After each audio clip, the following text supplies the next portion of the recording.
You're listening to The Vertical Path. Going down.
Welcome back to the Gavin Keller Show with me, Gavin Keller.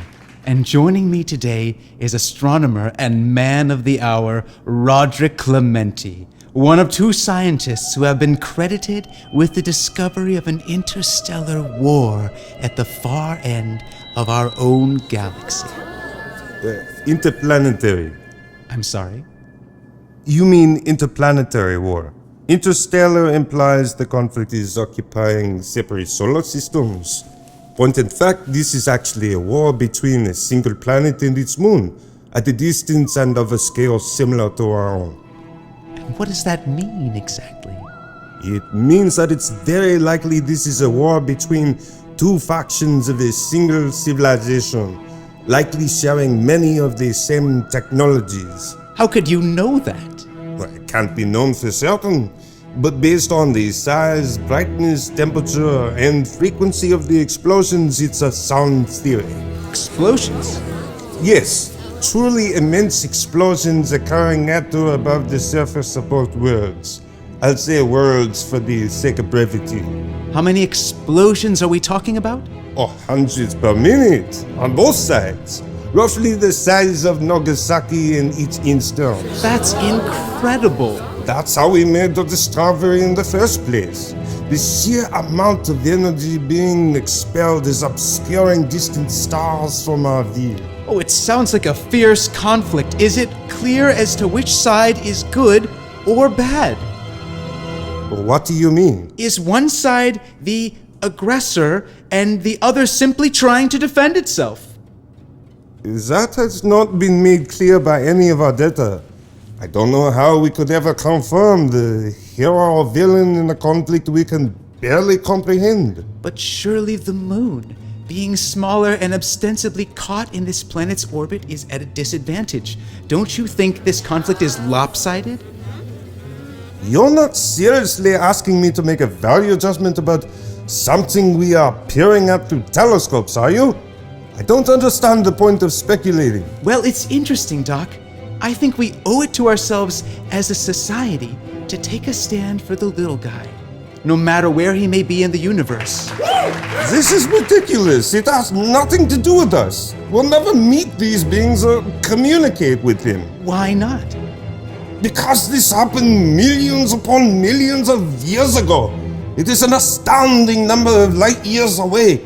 These beings have conceivably annihilated each other by now. That may be true, but I think we can all agree that a tragedy is occurring. It has occurred. What? It's already happened. So you've said. Now tell me, were you and Dr. Bryson working together on this discovery? No, we made our discoveries independently, albeit at the same time. It's not unprecedented. In fact, Dr. Bryson and myself did not identify more than one side of the conflict until we made our respective announcements and began to pool our research. Therefore, the planet is being referred to as Bryson, and the orbiting moon has been named for me. Quite an honor. I think it's bizarre and silly, actually. I see. Have you and Dr. Bryson met? No. I'm honored to share the credit of this discovery with him. No hard feelings? Again, I can't tell if you're kidding or not. None at all? I'm sure he's a very nice man. There are no hard feelings. We are men of science. Two worlds on the brink of war, a love that was never meant to be. QBS brings you an interstellar story. A forbidden love. I love you, Morplex, but they will never allow us to be together. This damn war. When will we all learn to live in peace? A story of revenge. My family, everything I ever cared about was on that ship. And you bastard Brysonites took it all from me. Now I'll make you pay. And of honor. Kodak, he's on your tail! I'm dying, Klangat. But we stopped those Clementians. For now. You can't die on me! We all gotta die. And they died too. We all bleed the same yellow blood. There are heroes on both sides, Klangat. Remember that. An epic journey through space and time based on actual events. Connor Bailey and Jessica Shea star in Worlds Apart, the Bryson Clement Wars. Obviously, some of the special effects are placeholders, but we think this show will be a slam dunk with the 18 to 35 demo, especially when we unveil our social media campaign of hashtag Team Bryson versus hashtag Team Clement.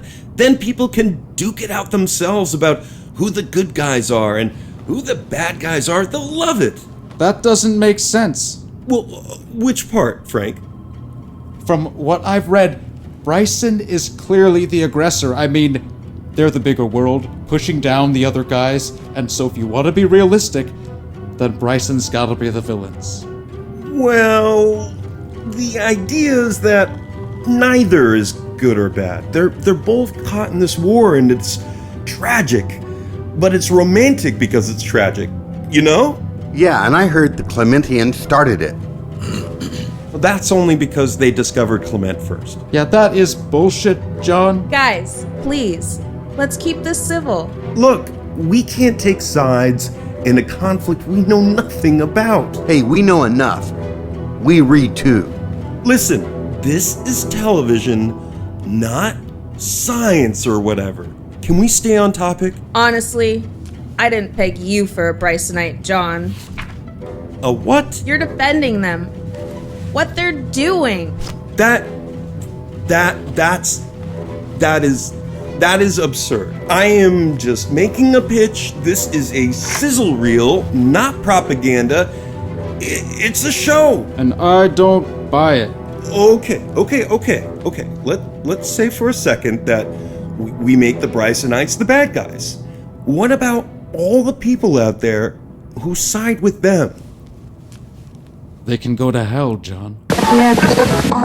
This week in television, we're taking a look at two rival media conglomerates with rival primetime television shows depicting the same groundbreaking discovery of Bryson Clement, a split civilization we first discovered by observing the heat signature left by unimaginable carnage. What was once science fiction is now science fact, and QBS's Worlds Apart now competes with Final Invasion, which makes its series premiere this Friday night on the Entertainment Channel. Joining me is television critic Paul Pierce. Paul, first off, these are both shows about the same thing, right? I mean, what makes them different? Yes, well, they both depict the Bryson Clement conflict that was discovered last year, but the similarities end there.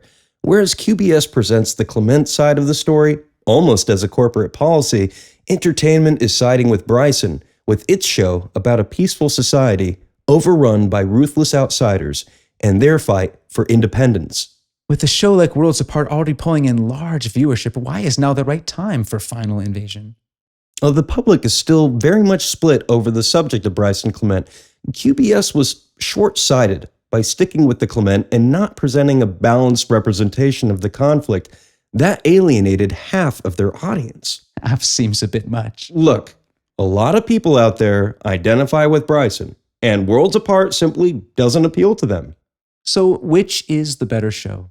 QBS beat Entertainment to the punch, but Final Invasion is well acted and well written. QBS has a reputation for compelling visual effects and for drawing top-tier television stars to their projects, but the quality of Worlds Apart just doesn't compare in terms of quality of storytelling. That's interesting. Why?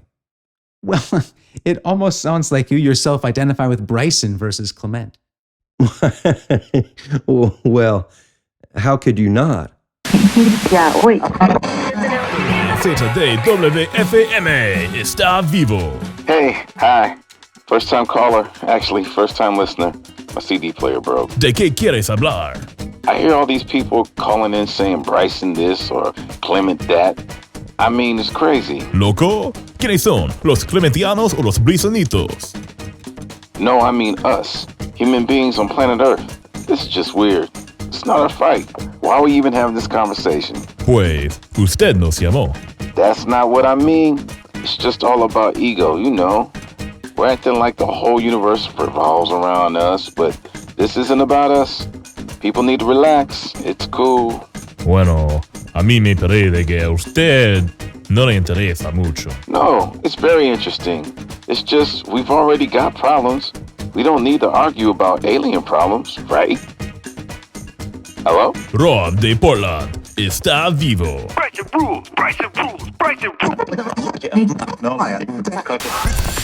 This week, the fashion world takes on space politics with Nikolai Moranini's bold partnership with the international soft drink behemoth Super Soda, using the distinctive Clementian colors of gold and purple.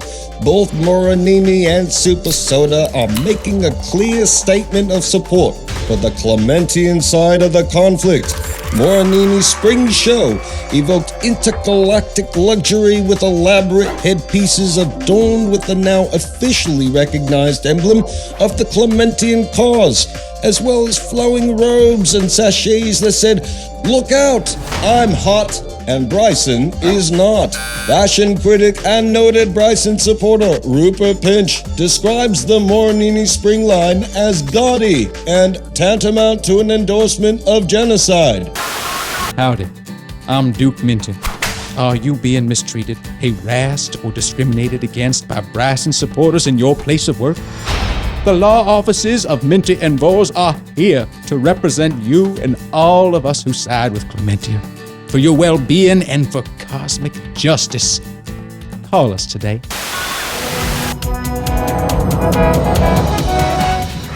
Tonight on News Evening Now, our top story concerns the growing number of altercations relating to a divisive topic. Bryson Clemente.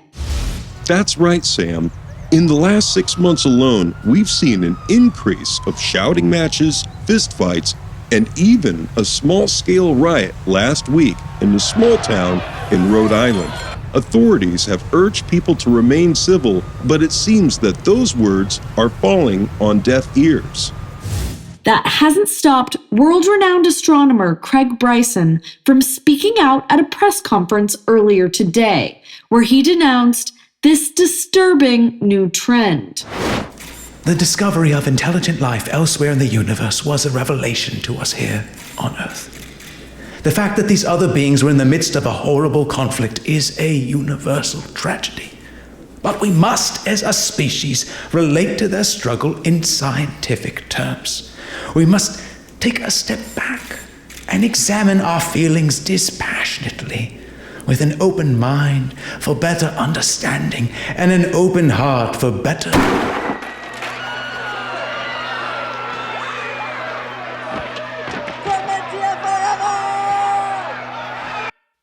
With the assassination of Dr. Bryson, there has been an international outpouring of grief and rage. In just the last half hour, we've begun to receive reports indicating that a massive rally is forming on the streets of New York City.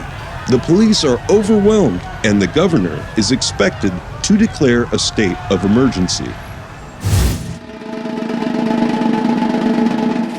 My fellow Americans, I address you now in this dark hour under the storm of division to urge us to rise above our petty differences.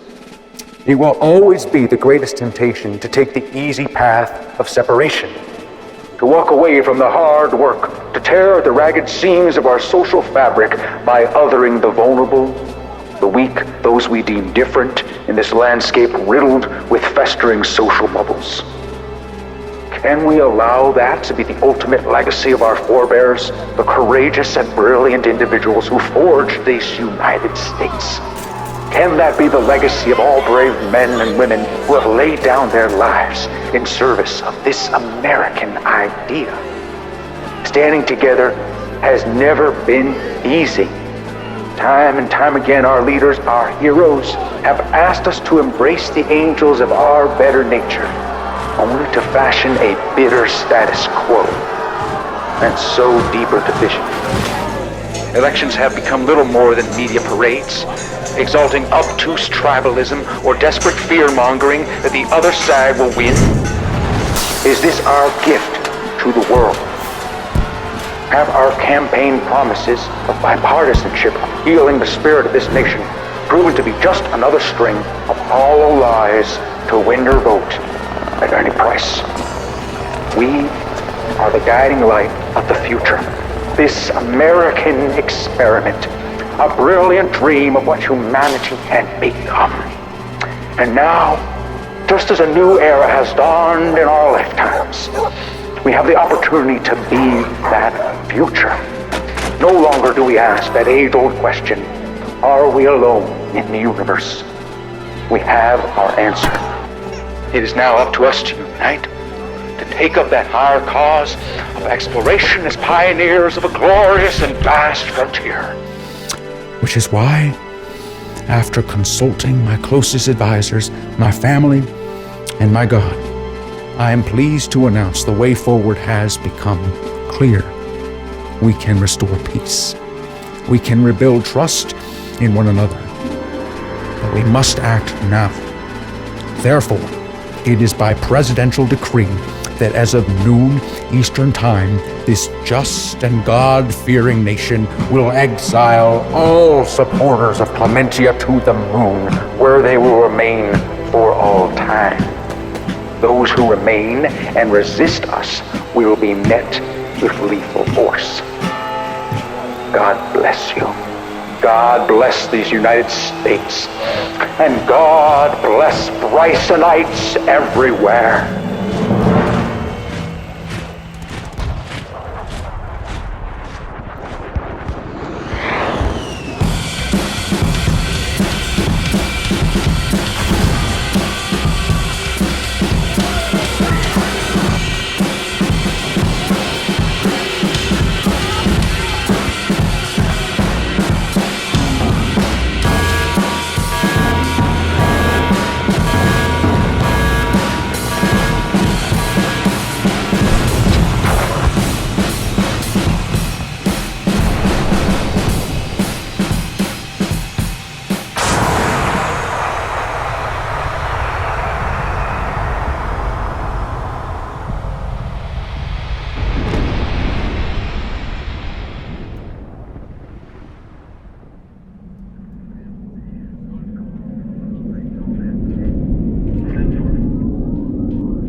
In time, the Clementians left our world, escaping to their moon.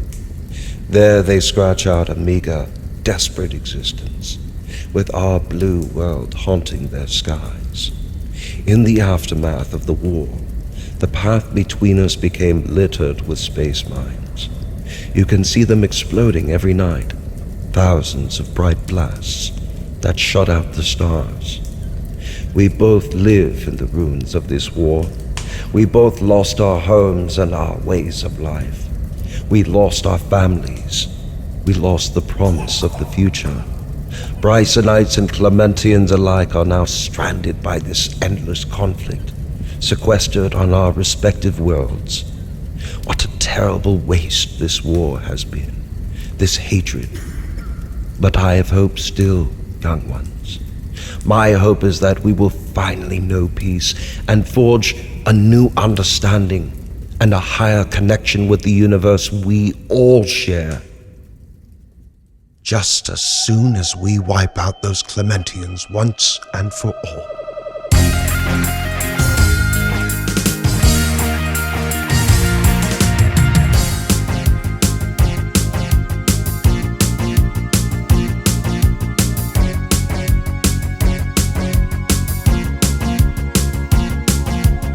You've been listening to Worlds Apart, a production by The Vertical Path.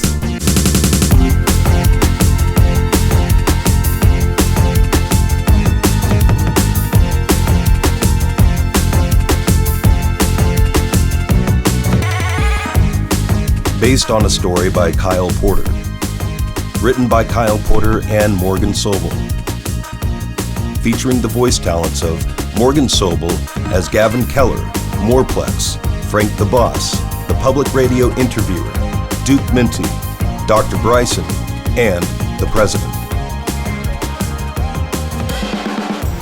Kyle Porter as Dr. Clement, the TV narrator, Klangat, John the Pitchman, Paul Pierce, the fashion reporter, the Riot reporter, and the elder storyteller, with Alicia Amiri as the Worlds Apart love interest, and Sam the news anchor.